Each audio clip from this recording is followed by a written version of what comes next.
Hi, everyone. Hi, hello. Okay. I've been told by our wonderful organizers that it's a good time for us to start now. So I'm going to say hi to everyone. It is so wonderful to have you here. It was great to see all the chats and connections happening already. It's a very special moment whenever I get to collaborate with Women in Games and talk a little bit about our partnership. So I'm really happy to be here. I'm Athena. I'm our group head of diversity, equity, inclusion, and belonging at Keyword Studios. Keyword Studios is very big and reaches across 3 different regions, and we're really lucky to have some wonderful people in our company. In fact, today I am joined by 2 ambassadors from Keywords. Kahui, you're going to see with her lovely background, she's a portfolio director at Keywords, and Ija is a project manager, and they're also both ambassadors. And we are very lucky, of course, to be joined as well by Marie-Claire, the CEO of Women in Games. And we're going to today tell you a little bit about the ambassador program. We're going to share with you some experiences and some insights from ambassadors. And we're going to also encourage you to get involved, share with you what some of the challenges are, being very honest and upfront about that, but also all the wonderful things that come with being part of this community. So thanks for taking the time to be here today. And then in the second session, we'll see something really practical with Tracy and a tool that ambassadors can use in their outreach. So to kick us off, I wanted to share something with you that's been really powerful for me. This year, the Women in Games team has been running a census with ambassadors, hearing from them in terms of what the program is for them, who they are, where they're based, what kind of work they do, that kind of thing. And ambassadors have been kind enough to share some of their thoughts with us. So now I get to share them with you. So I'm just going to read these quotes out loud so that you can hear. Someone says, "What drew me to the community is how it focuses on individual ambassadors. I'm so grateful for this safe space where we can learn from one another and support each other as peers." Another person says, "I felt lost, at a disadvantage when I started working in gaming, and I wanted others to thrive in this industry without losing their passion." I'm sure that resonates for some of you here as well. Someone else says, "Becoming an ambassador is a way to help shape a future where more women feel seen and heard and empowered in gaming." And our last one, "Becoming an ambassador allows me to contribute to breaking down barriers, mentoring aspiring professionals, and fostering a sense of belonging in the gaming community." So, as you can hear, really sort of powerful and inspiring words from our ambassadors. And it shows you a little bit about the value of this community and that precious aspect of collective action. So I'd love to pose our first question of our conversation today to Marie-Claire and just ask her, Marie-Claire, can you please tell us a little bit about Women in Games for those playing along from home who don't know too much about Women in Games? Maybe it's the first time that they're joining us. Yes, hello everyone. Oh, you're on mute. Oh God. Can you hear me now? Can you hear me now? Everyone's saying yes, but Athena is not saying yes. But oh yeah, but Athena, can you hear me? Okay. Everyone else seems to be able to hear me. Shall I go? Okay. I could spend an awfully long time answering this, but we have got a lot to get through. So, in a nutshell, Women in Games is a global not-for-profit organization. It was founded back in 2009, and our purpose is really clear: to build a fairer, safer, more equal games and esports industry for everyone.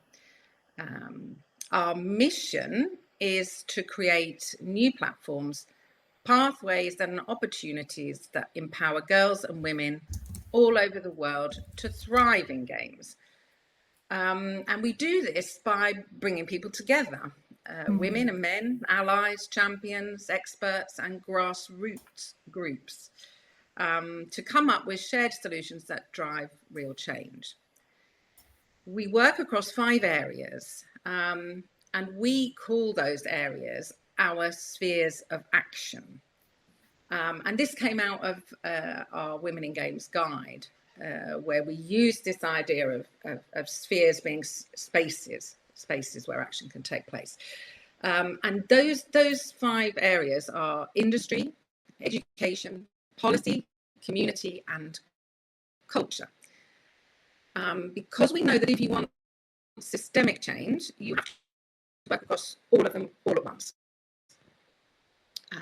Today, our community includes just under 2,500 individual ambassadors in 80 countries, plus around 50 corporate and education ambassadors, studios, universities, and training providers who share our goals. It's an extraordinary global network of people taking action where they are, but all connected by a shared purpose. We've also built a structure of chapters and associates.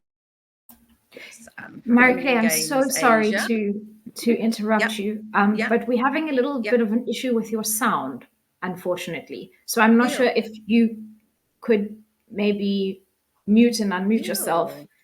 It seems to be doing an interesting robotic effect, but I'm not sure really that's the effect that you're going for. So, okay, so right. You're on. I've just unmuted it now. Is that any better? No, it's not any better. Maybe I should go away. A little bit better. A little bit better. Little bit better, but not perfect. Sounds better. Yes, I'm getting some classic tech problems, especially when we're talking about gaming and tech stuff. Stephanie, correct. You think we'd be? You think we wouldn't have any of these problems, but we do, unfortunately. Yeah, and of course it would be me that has having these problems. If everyone thinks it's okay, I can. Sounds better, but the video feed is slow. It was okay earlier, wasn't it? It's very odd. I'm sorry, because I really would like everyone to hear what I'm saying. I'm just wondering whether I should go away and come back. I'm not on Google Chrome, so maybe I need to come out and come in on Google Chrome, and it might be better. I'm so sorry, everyone, but maybe you should just say goodbye for a little while and leave you and come back. Shall we try that? Let's try that. Someone has also in the chat said that as soon as I mute myself, it happens to you. So I won't mute myself. I'll just be quiet. Okay. Now it sounds okay as long as Athena is not muted. All right. Okay. Sorry, people. I'll stay then.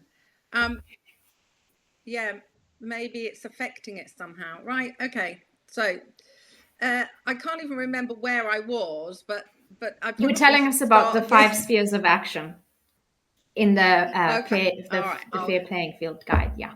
Yes. Okay. So I'm hoping that everyone heard the section before, but I think I'd like to just get on to the fact, I think that's where I was, about the chapters and associates. from Women in Games Asia, and of course 2 of our Women in Games Asia community are here today, but also Women in Games Italia, for instance, who are an associate, and that makes our work truly international while reflecting local cultures and contexts. So that's what's important about that. And this is why we set up the chapters and associations, because obviously we're founded and based in the UK, but we have a global reach. But each region, each area, each country have very specific challenges and different contexts. And then our work shows up in many ways. So we also run a lot of events like the Women in Games Conference. This year will be our Checkpoint Festival. We run in March to coincide with International Women's Day and Women's Heritage Month, our Careers and Networking Expo. We have developed the Women in Games Guide, Building a Fair Playing Field, which helps studios put equality and belonging into practice. And we started our campaign for girls in games. And actually, when you hear from Tracy later on, some of that work that she's been doing, that's very much about how do we reach girls, and how can our ambassadors reach these girls. So that's very important. Because we want to inspire and support the next generation of talent. And we have many new exciting initiatives and partnerships coming in the near future. Anyway, getting there. At its heart, Women in Games is a movement, a collective of people, ideas and actions, all pushing in the same direction. And we believe that gender equality isn't just good for women, it's good for creativity, innovation, and the future of the entire industry. So that in a nutshell, and I'm really sorry about the sound quality, but that in a nutshell is Women in Games. Wonderful. Thanks, Marie-Claire. Pleasure. Yeah, I hope it gives you a good idea of what Women in Games is about. As Marie-Claire has said, it is really about this collective action and working to change things together in games.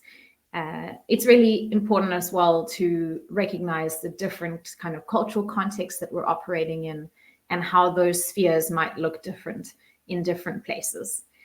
I wanted to share with you that really at the heart of the partnership between Keyword Studios and Women in Games is this shared aim.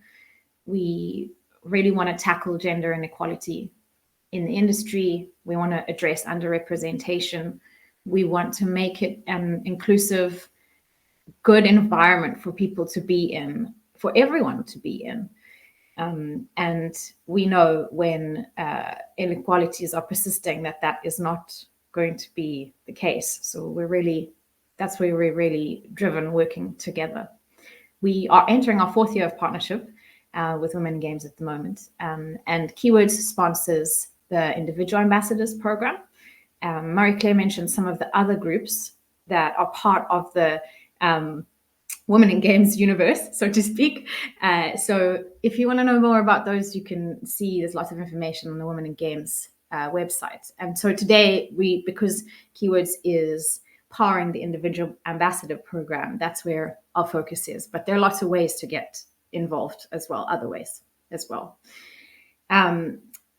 So it's thinking about how can we create those opportunities for people to connect through the program, empowering people and allowing for fostering those connections so that there's exchange of information.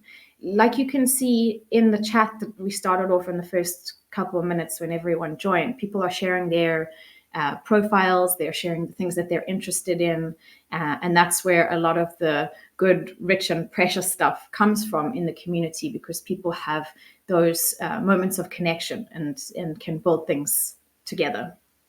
And this really kind of ties in well with our ethos at Keywords and the way that we approach diversity and inclusion, because we are really trying to create this more diverse environment and appreciate and take advantage of, leverage all the good things that diversity brings, which of course can only really happen if we have inclusion and belonging go alongside that.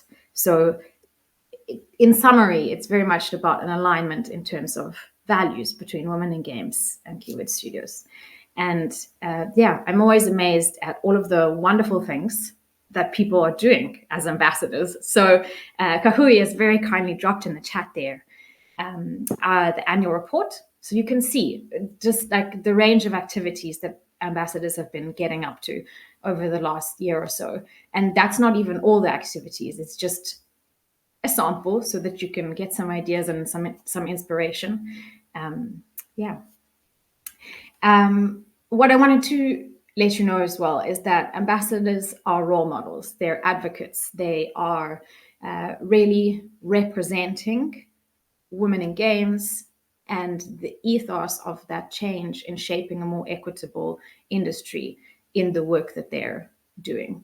So if that feels like something that resonates with you, really do take a look at the ambassador program. Gemma has kindly dropped that link in the chat as well. So you're getting all the information all at once. Have a look at that. Marie-Claire, I'd like to now jump back to you, if I may, and ask you, what are some standout activities or some highlights that you have seen ambassadors lead that you'd like to share with us?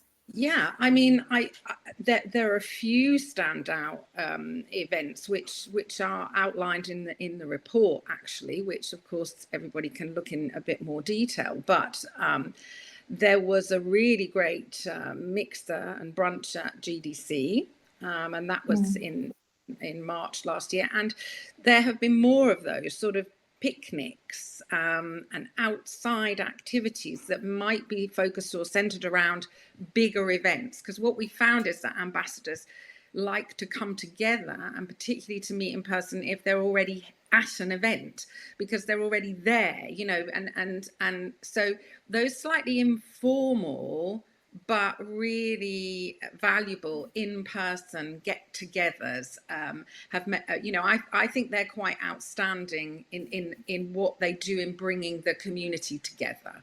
You know, because as we were talking about earlier, that it's being able to, you know, I think there's online communities, then there's in-person communities, and I like the idea of the mixed, those being mixed up. So those events I really like. I think there was also, you know, a Women in Games panel. Is it at Keywords.com, which was in Poland. I believe it was in April 24. That particular event I'm thinking of. But I think that was a really great way to, you know, and that was led by a group of ambassadors, I believe. Just tell me if I'm wrong here, Athena, because no, that's correct. Yeah, great memory. Yeah. But you know, that showed also how, you know, ambassadors work inside industries, in industry spaces. So I think there was a lot of valuable exchange there. Another one that's coming to mind that I thought was also really good was a Women in Games Jam, and there have been a few of those in different places, but the one I'm thinking of was in Nigeria, in Lagos, and that really helped, I think, grow local visibility of women creators and sort of connected them together through doing something, you know. And I think that's one of the things that I think stand out when ambassadors put things together that are doing, because, you know, I think the act of doing things together, working in teams together, or, you know, creating together, that makes a very powerful space. So, you know, that one stands out. And I think otherwise, my memory isn't that good, but I think one more is one that was in Cape Town. That was in South Africa. That's in the report as well, and that was a networking event. So that was an informal gathering, but a very welcoming space, and you know, it helped to build professional networks. And I do think that you know, that just the networking is of real value within any region. Whether it's a small region, if you take the UK, it's something that takes part in a county up in, the north of England, or whether it's, in Cape Town, South Africa, that you bring people together to really meet, collaborate, and exchange thoughts and ideas. So, I think there are 4 examples I can just give you off the top of my head. Thank you. That was a lovely range of examples. And I do enjoy what you've picked out there about the interactions that are happening across formal and informal spaces Yeah. and the different kinds of activities. So, networking, where a lot of connections and mentorship happens, but also doing activities together, like building games. Yeah. These are the different kinds of spheres of action that we're talking about. And I think that they all serve as examples of the change and the impact that ambassadors are making. I think Kahui has said this before to me, so I won't try and take credit for her insights. But basically, if you're making an impact, even for a single other person, that's positive. And that is what it is about. Often when I've been doing equality building work for a long time. And when I look over the history of what we have achieved, that history is very long. And there are lots of big and important moments, but a lot of the change and the movement that catalyzes that change happens in small steps. And you kind of raised that, Marie-Claire, when you were talking about these events and community gatherings that are happening alongside big events. Often women's organizing happens in those kind of spheres, and it's still very powerful. So, on that note, I would love to now invite Kahui to share with us a little bit about her journey as an ambassador, letting us know what are the opportunities that you have seen and worked towards as an ambassador, the challenges, and of course also the things to celebrate. Thank you, Athena. Okay, I will share my story of how I got started as an ambassador to Women in Games. I first learned about this organization through 2 ladies because they became ambassador. So they appeared on my LinkedIn feed. And that was Monica, who's based in Ireland, and Julie, who is based in South Korea. I think she might be one of the very few ambassadors in South Korea at the moment, even till today. So both of them work in the games industry. And when I saw them sign up, I got very curious. That's why I signed up as well. I'm happy to report that I was the very first ambassador in Singapore.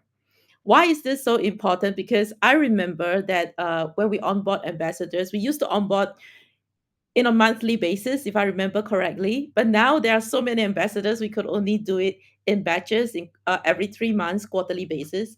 But I remember the LinkedIn post calling me out as the first ambassador in Singapore. So that's great. And the thing is, one of the very first opportunity I got in public is in this as an ambassador to go on a public event was when I was invited by the French embassy in Singapore for one of their they always have the La Francophonie, the festival, and they do a panel about women. And they wanted to focus on the game industry, so I was invited. We did a panel during the pandemic. We met the ambassador from France to Singapore. I met the Canadian High Commissioner.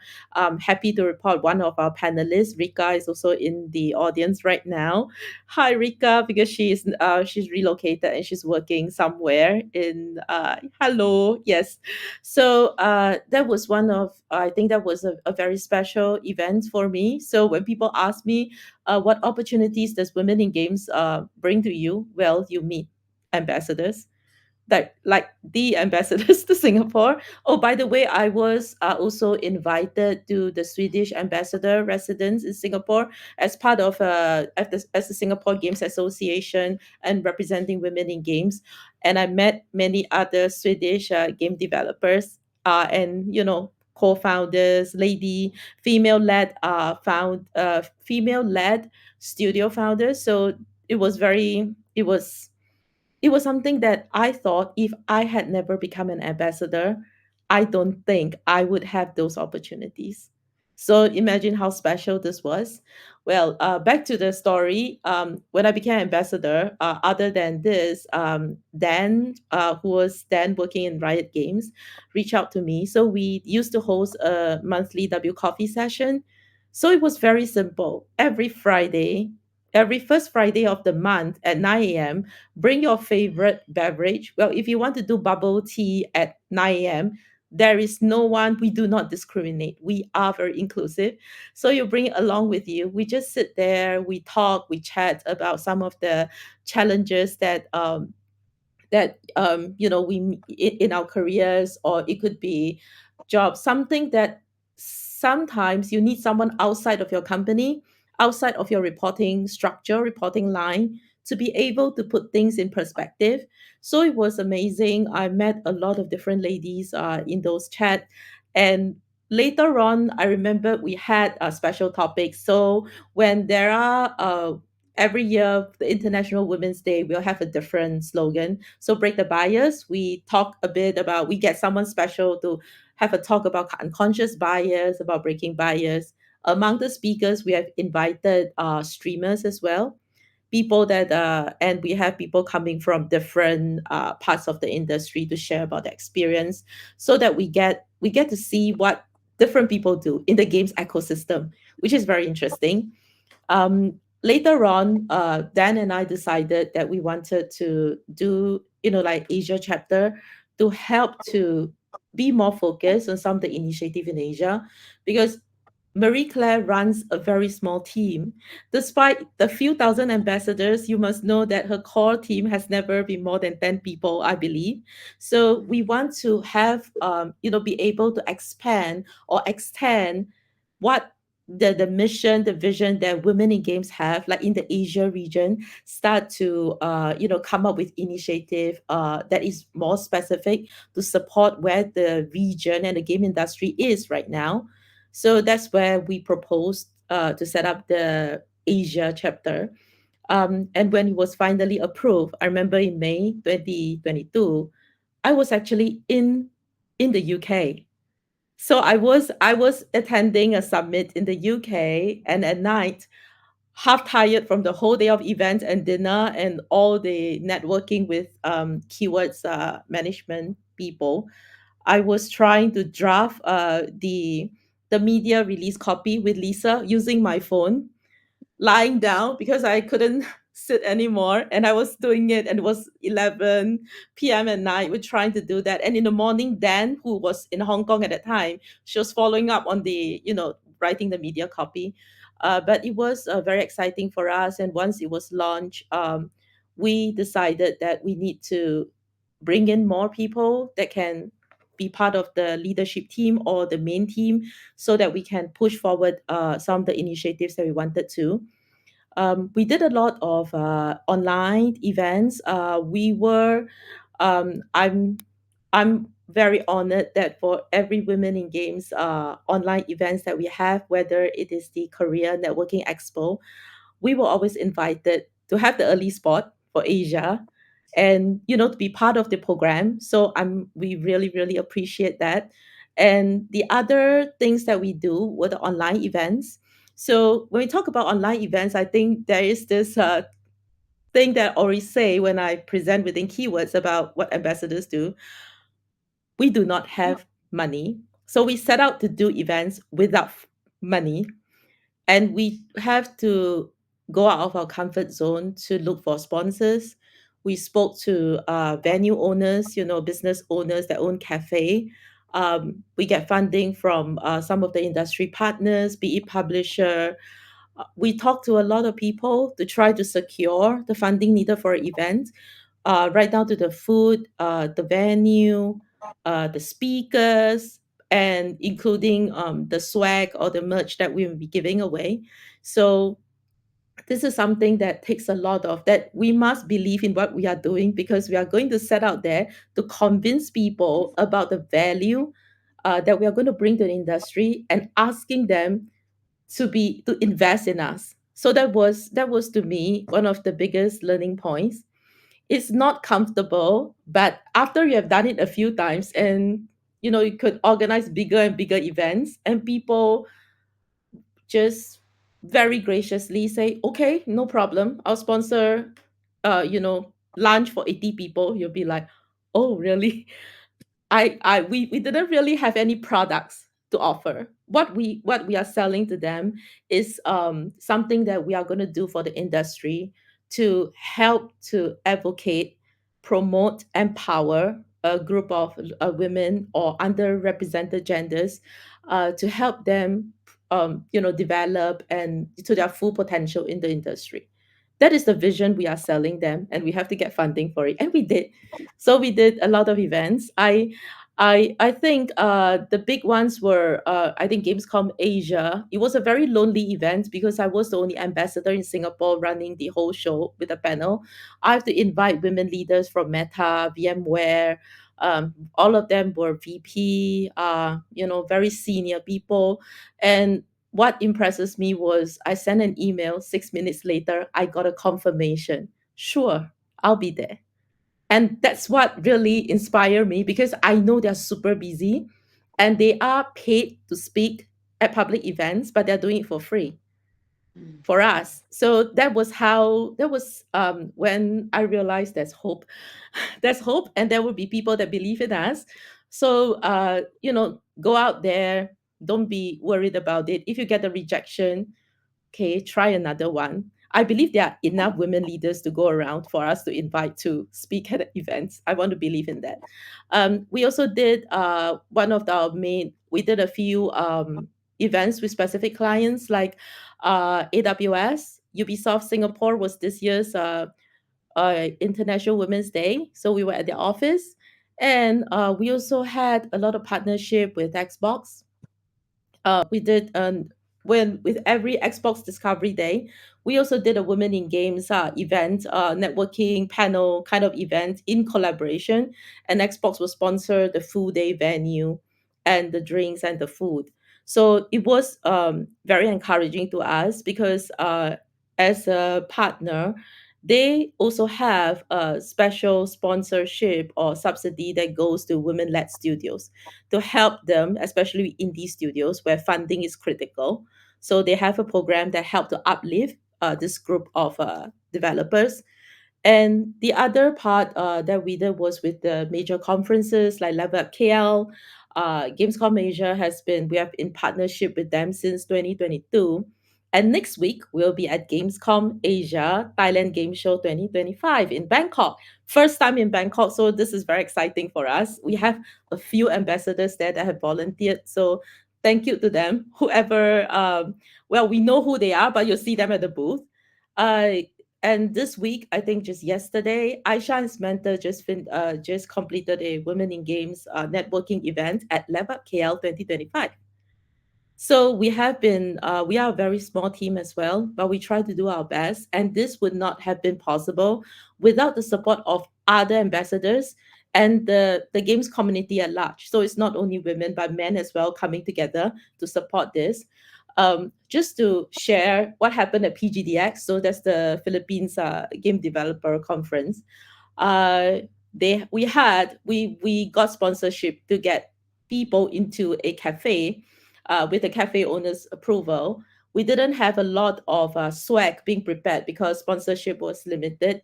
But the different people that attended, because they have their own games, they're indie developers, they have their own game.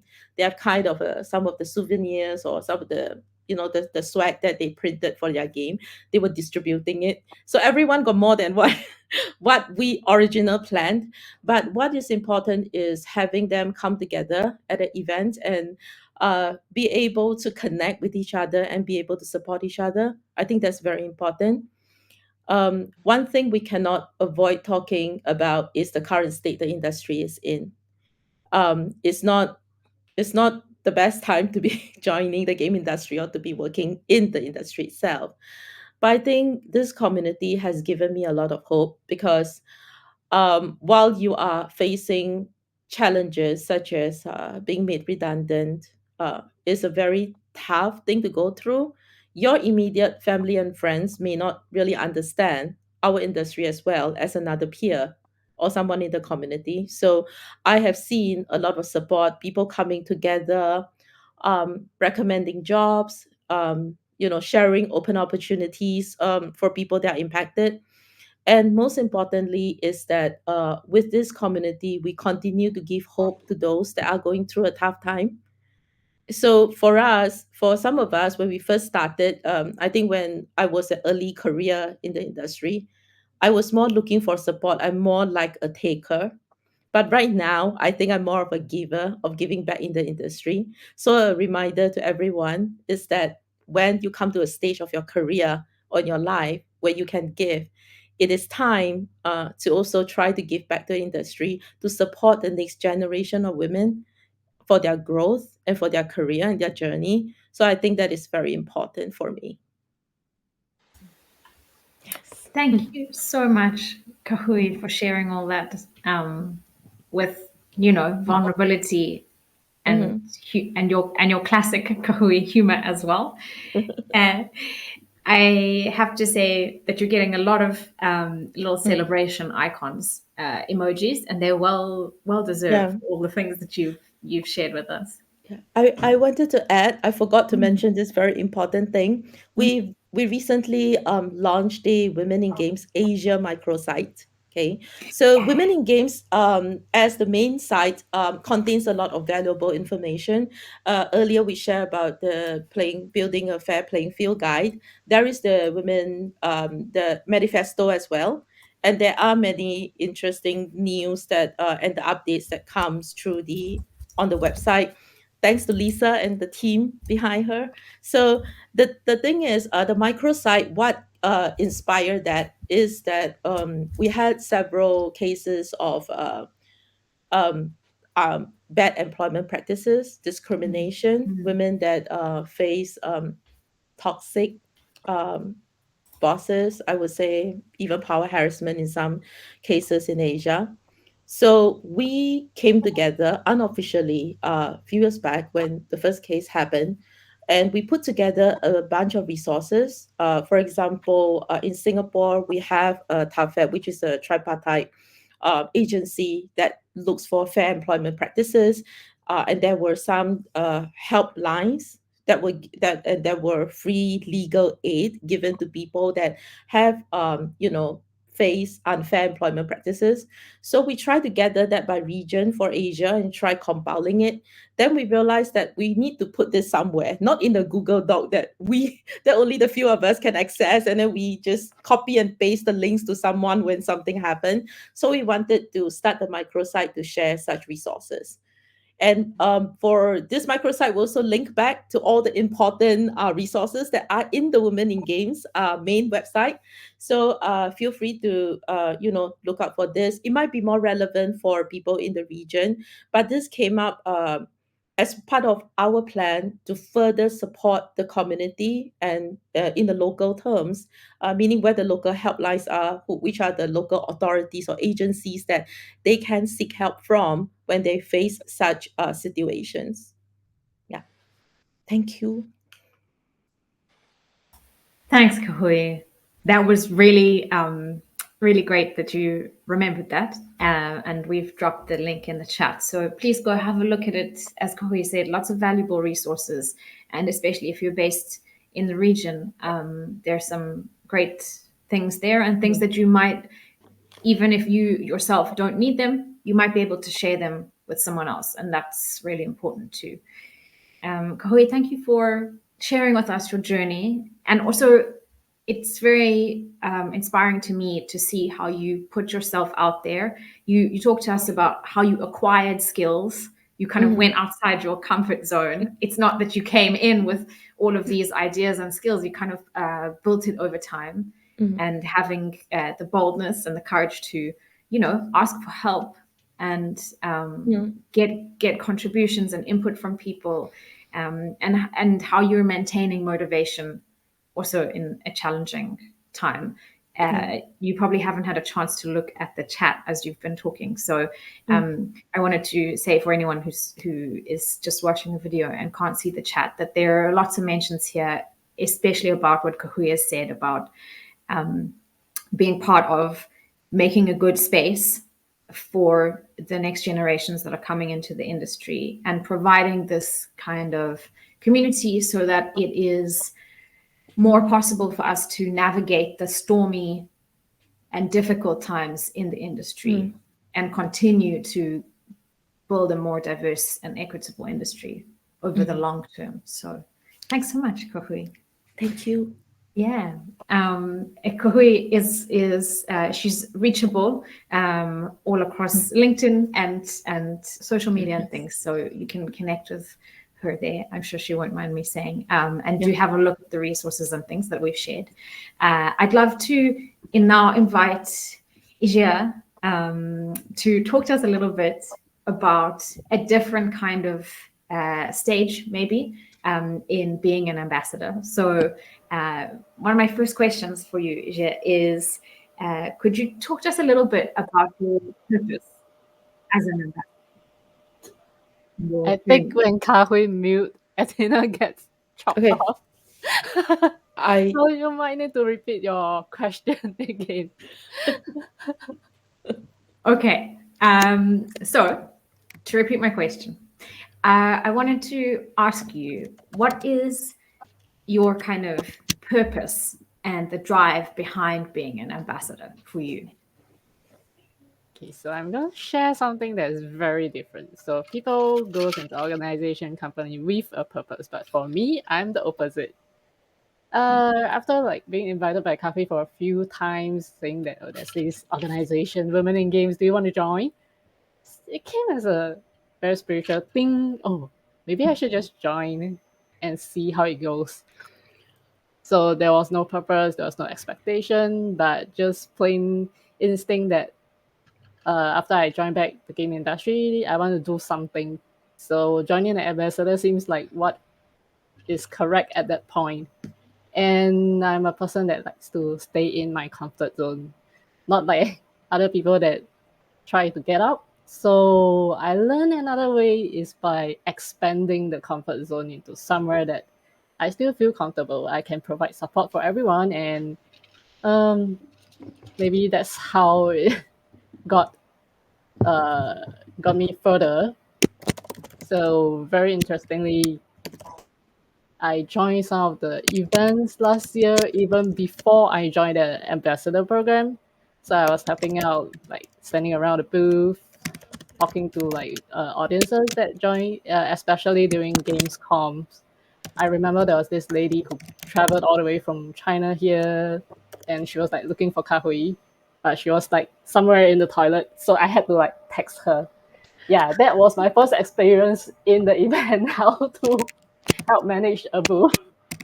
So I was like texting her, oh Kahui, there's a audience here, there's this lady here that really want to talk to you, and from there, even though she was looking for Kahui, we actually kicked up a conversation that was very, I would say, beautiful. How she feel about DIV, how she shared that instead of like going for equality, she actually finds equity very beautiful. And how that we advocate about women and include all other genders is also something that seems universally correct to me. So that was the first event that I really feel like an ambassador, but I was not. Then during year-end December, Cafe actually invited me to join in the Xbox event with Women in Game in Taipei. That was another very interesting thing that I get to experience because I went off to study about events, but I got a degree and I have nowhere to use it. So having hands-on to put out an event for game industry is like something quite big for me, that I make use of my knowledge. And as exciting as it gets, there was an earthquake while we were there. And the biggest earthquake, I think, is that some of the speakers, like maybe Luna, same as Luna, they didn't get support from the company, so they couldn't join. So when we touched down in Taipei, it was like a few hours away from the event. We were still looking for people to speak. Mm, That was a real life changing thing for me, because in the mm, end, we still put together a panel of speakers who are very mm, inspiring. Yes, from our colleagues to people in mm. industry, educator, Rosa, my favorite speaker Yeah. now. Rosa. Yeah. So that actually is the first actual event that I took part in, from logistic on how to look for plane tickets that is cheap and affordable for us, to seeing Kahui how she put up a panel speaker like last minute. Yeah. Then after that came the China Women Summit with all these beautiful ladies around. Yeah. Yeah. So something I take away from this event is that uh, I may be in Singapore, but there's a bigger world outside. And Mhm. this is something that game Mm. industry gave insight to me. Yeah. Thanks. Then Yeah, thanks, Ajay. That's great. It's great to hear. I think Mm. that probably resonates with a lot of us, that it gives that perspective, like a wider perspective, because it can be quite narrow and contained to your own world. And then when you meet these people and hear these inspiring stories, like you've mentioned, it kind of opens all of that up. Um, yes, I wanted to. especially Hmm, um, I would like to point out that especially very important that I see that in certain ethics, like maybe like years ago, as Kelly say, games is not a very supported by peers or family industry, but in the China Women Summit, I actually heard someone saying that her family like gave her all the support and education she needed. So don't Mm. worry about it. There will always be some voices that is there to support you. hmm. Mm. Yeah, that's awesome. And I guess it's about finding those people and getting that support that you need. Could you tell us, Ija, a little bit, for those of you who are here who haven't been through the process, what is it like to apply to be an ambassador? How does it work, basically? This is very important because in the first 2 years of my life in keywords, I was blindly asking everywhere, where is the application form for women in games ambassador? Where? Is there an Asia one or is it? And finally, last year, Kahui mentioned there's only one website, one application form that you need to go through. And from there, I actually have some other colleagues who were interested to be an ambassador. And when we opened the application form, we kind of held back by some of the criteria inside there. But I think Mm. that is not something that should stop us. Mm. Yeah. So filling up that form is actually the first step. Don't worry about maybe I'm not able to do like 2 events per year, or there's something that I'm not sure whether I should fill up. Yeah, so just throw away your expectations. When there will always be a path that you can just walk and you will end up somewhere. And should I share a little bit of context here? Okay, Kawi raise her hand. Yeah, no, I just wanted to make sure that what I shared earlier about the events we do where we get funding, it looks like a very grand and very insurmountable kind of achievement. It can be as easy as reaching out to someone. If you know among the ambassador list, you find someone familiar or in your city. Hi, do you want to get together? Then find a way to post on social media and say, hi, we want to do a gathering in Pakistan. Okay, Pakistan is pretty big, so we have to find a city. On this day, this month, at this cafe, please let us know if you're interested. You could put a simple form. Well, because of personal data, that's the PDPA, or personal data protection. We have to be careful about. But you can ask people to contact you directly, and then find a date and time. Everyone buy your own coffee, so you don't need funding. It's just paying for yourself. and you just get together, and that's where all the magic starts. It could be a very small team, because what I understand was Samantha, one of our ambassador as well, when she started in Japan, the original people that attended were a handful. Later on, expanded to more than 10 people. If you see some of the photos that she has shared. And then when they at Bit Summit, because not only in Tokyo, they met at Bit Summit, which is in Osaka. So it could be as simple as that. As a starting point, come meet at this cafe, you buy your own coffee, we sit down and talk. That's it. Yes. And that also help you to get out of your comfort zone. It won't be public speaking. It will be friends having a chat. So there is nothing scary about it. And once you form that friendship and you get together as a group of people, that's when you can start talking about, let's do an event together. Now that there are 5 or 6 of us, you can have shared responsibility about who will post on social media, who will get in touch with the community, where you start tapping into each other's skill set or connections. So I think this is how you can start. So don't be daunted by I think there is one requirement of doing 2 events a year that scares the hell out of a lot of people. So I hope that is not something that's stopping you. Okay, I should stop talking now. Thank you. And Ijia, thank you so much. I made a note of this really nice thing that you said. I like how you phrased it about there's gonna be a path. So just like start with the first steps, just start walking. And as you've described about your ambassador journey, you have figured that out as in the doing of it, which is awesome. So thank you so much for sharing that with us. Okay, so we have just a little bit of time left. Unsurprisingly, we've chatted a lot, and we're a little bit over our allotted time.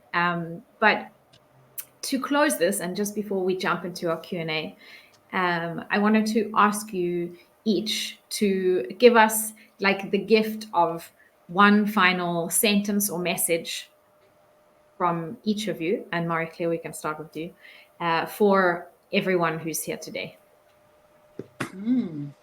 Wasn't expecting this, Athena, and I have so many.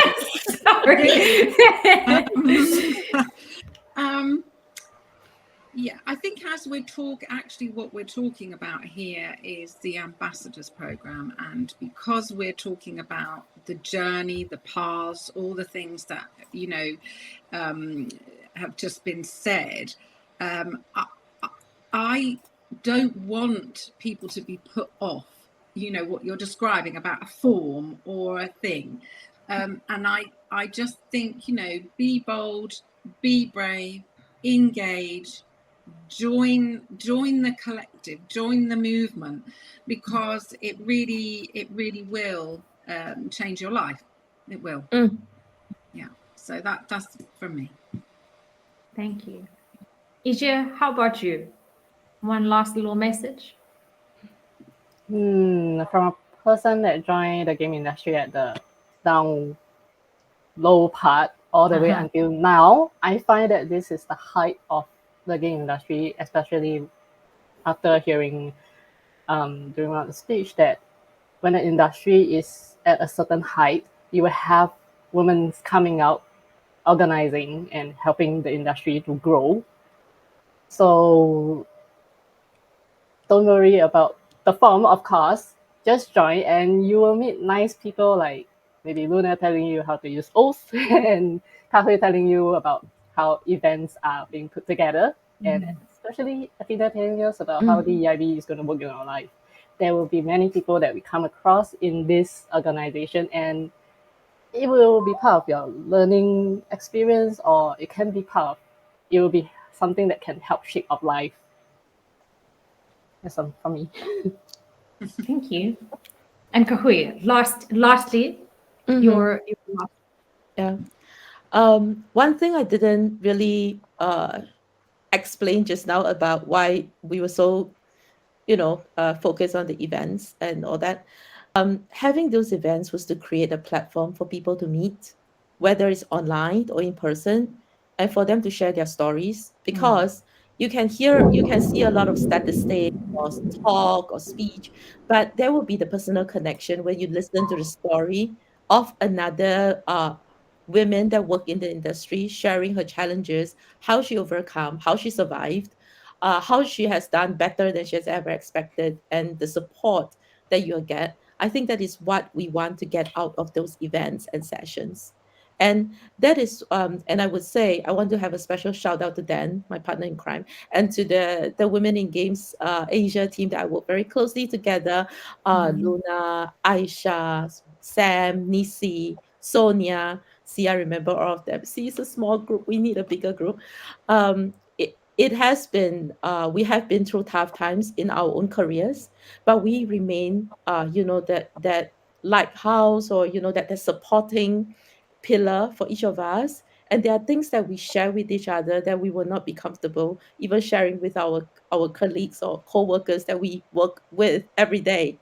So I think this friendship, the friendship that I formed with some of these ladies, will last a long time, even after I've retired, even after, I look upon the industry. It could be a story that I'll tell my grandchildren, if I have grandchildren. So I say this is something so valuable I bring with me that I did not expect when I filled out that form to sign as an ambassador. So look beyond what you just a network, or getting a job opportunity. This is very important right now. But what eventually stayed with you wasn't someone introducing a job for you or being a referral for a new opportunity that you're applying for. It'll be the friendship and the stories that you'll bring with you. Thank you.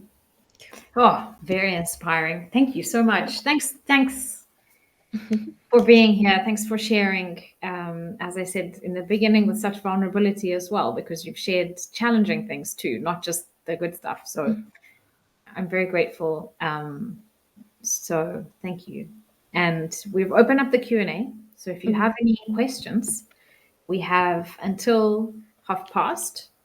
So for the next 15 minutes or so, we will be here. And I'm sure the panel is also happy to help with any questions you might have or things that you're interested in. And thanks for being here, everyone. So in our Q&A, we have one question. The first one is, Marie-Claire, maybe this is something that you can speak to, is just like quite a logistical question about do you ever provide funding for local events? Yeah, okay. When we first started the ambassador program, we had about 30 ambassadors, and we had a small pool of funds that we utilised, and ambassadors were able to apply for that funding. We now have a much bigger amount of ambassadors, so it's difficult for us to provide funding. But what we can do is, as I said earlier, we have an ecosystem. So we have corporate ambassadors, we have, we have education ambassadors. We can look to try and support people in getting funds. I would like us in the future, and we're working on it, trust me, we're working on it. I would love us to have a big fund, a really big fund that we could help individuals with, but that we're not quite there yet. So, but the more that you get behind us, and the more that you raise our profile and work and do the work of Women in Games, and then we have the evidence of its impact, we then have a better chance of getting that funding that we need, that would enable that. But I think the key is always to reach out to us, because they're depending on what region you're in and depending where you are, we may be aware of somewhere where you might be able to access funding. So it's a bit of a mixed bag answer, I know, but I think any ambassador can come to us and ask us. That's for sure, for support. Yeah. Thanks, Marie-Claire. And do get in contact also with other ambassadors or other people in the community, because people are very ingenious, as you've heard from examples from Ijia and Kahui today. People have done a lot of good stuff with very little. So there are some good examples and things to learn from as well, as in addition to the resources that Marie-Claire is talking about. Okay, so we have another one, which is our second question. And this is open to anyone on the panel. So please do put your hand up if you would like to speak to it first.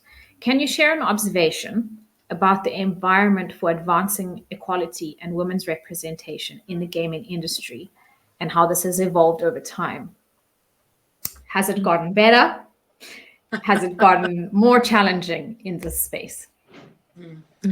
I mean, I'll take it quickly first and then anyone can come in afterwards. So where we sit at the moment is we know that approximately 50% of players globally are girls and women. We sit on average on a global figure of 25% of women working in the video games industry. But where they work and at what level is very variable. And we know for a fact that there are a much lower proportion of women in leadership positions.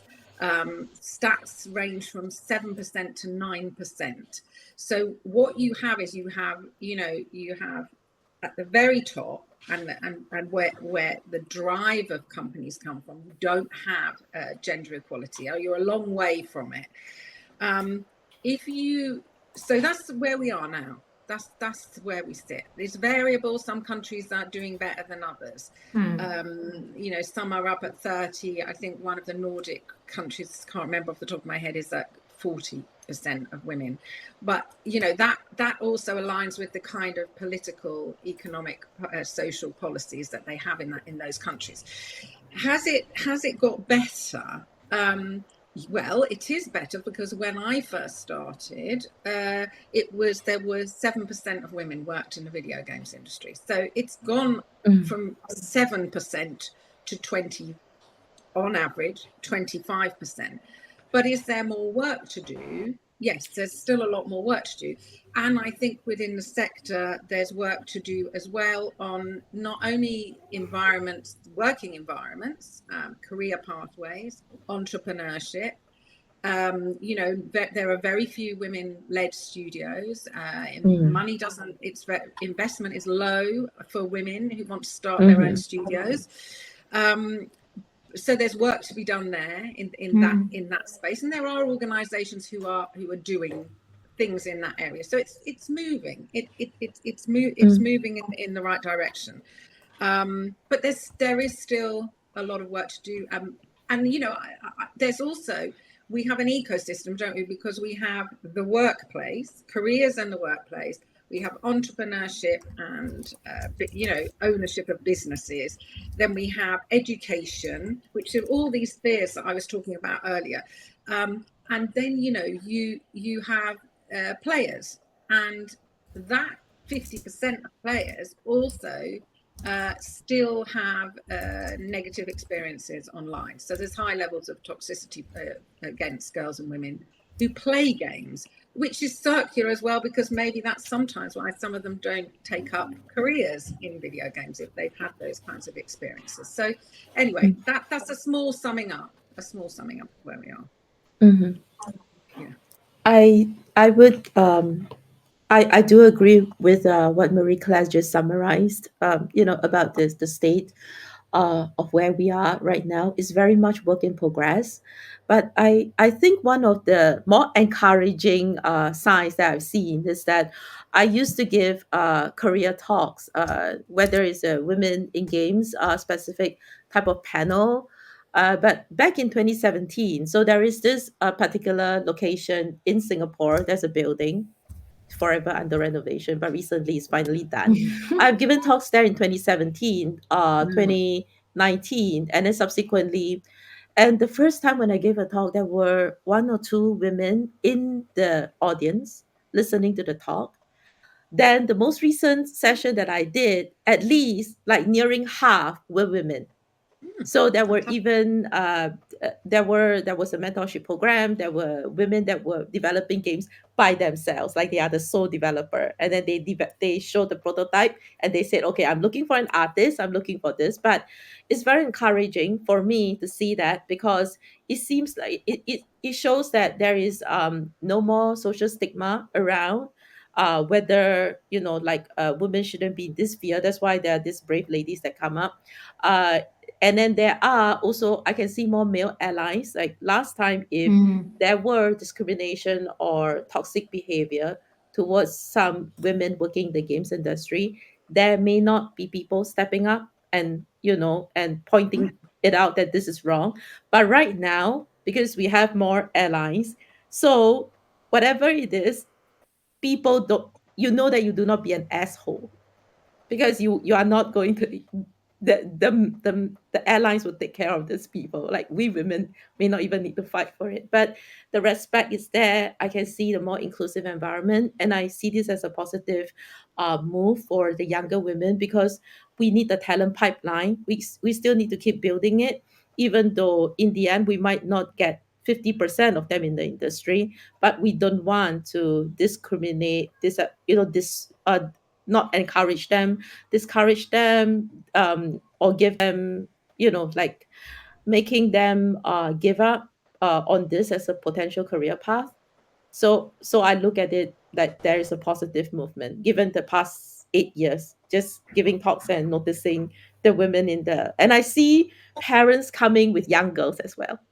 Mm. So even, like, that shows that they want to understand about what the daughter, or the younger child is interested in, because some of them are very young, could be as young as 16. So parents are sitting among the audience, listening to what we're talking about, sharing about the game industry, taking an interest, which I find that an encouraging sign, but it's very much work in progress. Yeah. Yeah. Work in progress is a good way to It is. It's good. describe it. Work in Yeah. progress is good. Okay. Is there anything from you on that?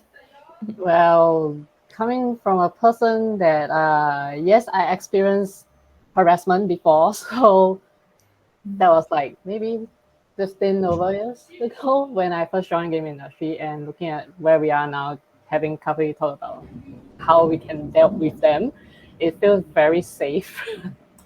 Yeah, especially after I rejoined, hearing all this, I think it actually grow quite well, even though everyone keeps saying there's more work to be done, more work to be done. Of course, it's like a tree. Someone planted something and it's like flourishing now. So if anybody want to join the game industry, I can safely say this is a better industry than most other. So just come, have fun, maybe take a rest from the rest of the industry also. Mhm. Yeah. Thanks, Asia. That's great. So we do have a couple more questions. Um, there is one which is our next one, which I think, if it's okay for the person who posted it, they posted it anonymously, but I'll put it in the chat because it is like a little bit like of a crowd question, in the sense of, does anyone know any funds or grant programs to support video game development in Latin America, or specifically Mexico?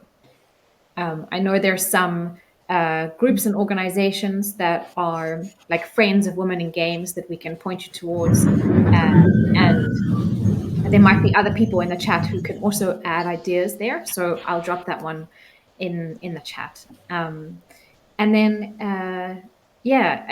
kind of building on your last response, Ijia, we have a question from Maham here, asking whether, so they're saying that in Pakistan there's not much of a gaming industry, especially in Karachi, where they're from.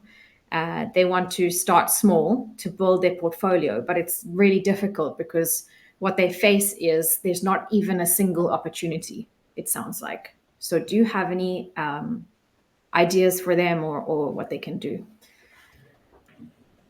I think I dropped Sonia's contact in there, so I would really encourage you to get in touch with Sonia, because she's in the games industry in Pakistan for a longer time.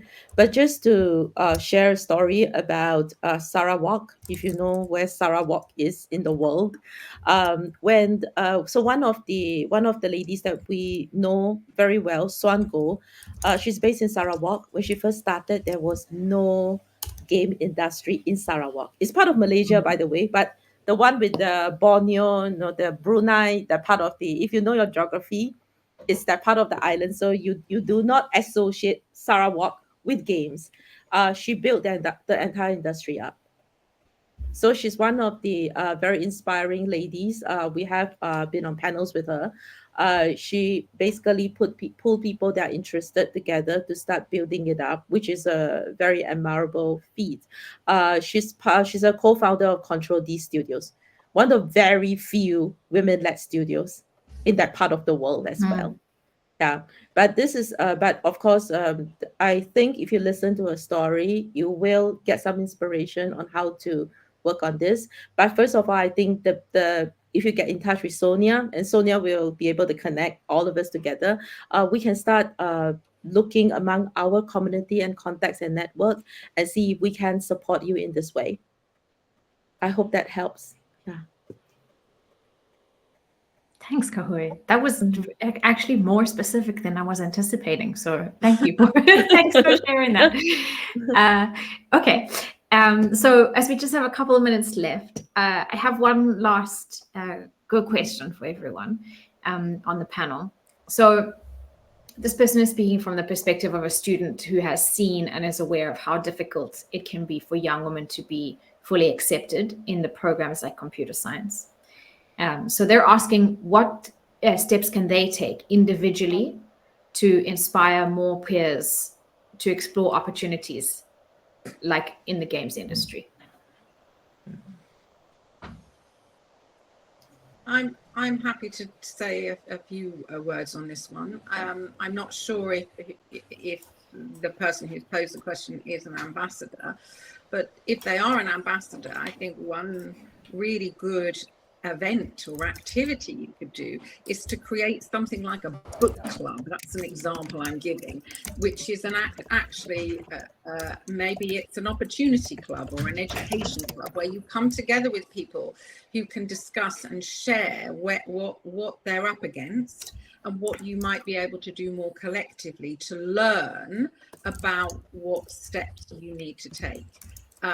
I would actually say, but depends in what region you're in and what country, but I am constantly being asked by computer science programs in universities how they can get more women to come onto their programs, because they really want more women on their programs. So I think that some of our education ambassadors, for instance, are working very hard to encourage more women. So I think that there's a statement here that I think it says, as a student who has seen and is aware. So you are a student, and I think it's that bridge, isn't it, between being a student. What I would say is that we have a careers development networking expo in March, which is full of really wonderful content and information, and connects you directly to games studios and games professionals, as well as really amazing stories by our community. So attending that, for instance, would be a great way to meet people and be inspired, I think. Thanks, Marie-Claire. I remember, Ijia, that you've spoken about your kind of journey through different industries. Is there anything that you have to add on that before we go? About individual actions that people can take? Let me think about it. Because bumping off the conversation just now, if you are looking for education, don't worry about taking up loans. You will somehow pay it off, like me. After years, maybe. So you either can go by self-taught or join a school, find a good school that can teach you all the skills that you need. It might not start from games itself, but maybe digital media, something that's coding related, something that's drawing, design. Then joining the industry for me was something I plotted for quite long, and getting out was an event that I need to pay my loan. So I had to look for a better job that can be better pay. But traveling through there, I know that other industry is not where I want to focus in. So joining back into a career, be it like maybe HR, or I've seen great HR people, like people from our culture, people in culture sector, finance. You don't really need to be like project manager or something big, but joining back into the game, like if joining back into the game industry is something that will give you fun, give you happiness, don't fear, just do it. Okay. Yeah, just take the move. Thanks. Another great quote from Ajia. Don't fear, just make the move. If we go any further, I will start the Singapore context of how we walk patches of grass into roads. Yeah. We're gonna have to leave, sadly. So no more time for great quotes, but I'm sure that we've collected a lot of them over today. And thank you so much again to our panel and for all the answers and also your input as an audience. It's been really wonderful. It's sometimes it's disorienting when you can't see people, because I don't know, whether you're like bored with me or whether I'm saying good stuff or things like that. But I can see from the chat that you're all like engaging and talking to one another. And that's really the beauty of Women in Games. So thank you so much. I know that we have some time for networking now, I believe. Our wonderful organizers and hosts and Mary Jane will take care of you. And then we're going to hear from Tracy after that about really awesome practical tools that you can use to do outreach and build connection and that kind of thing. So thank you all once again, and see you soon. Yeah. Thank you. Bye. Bye.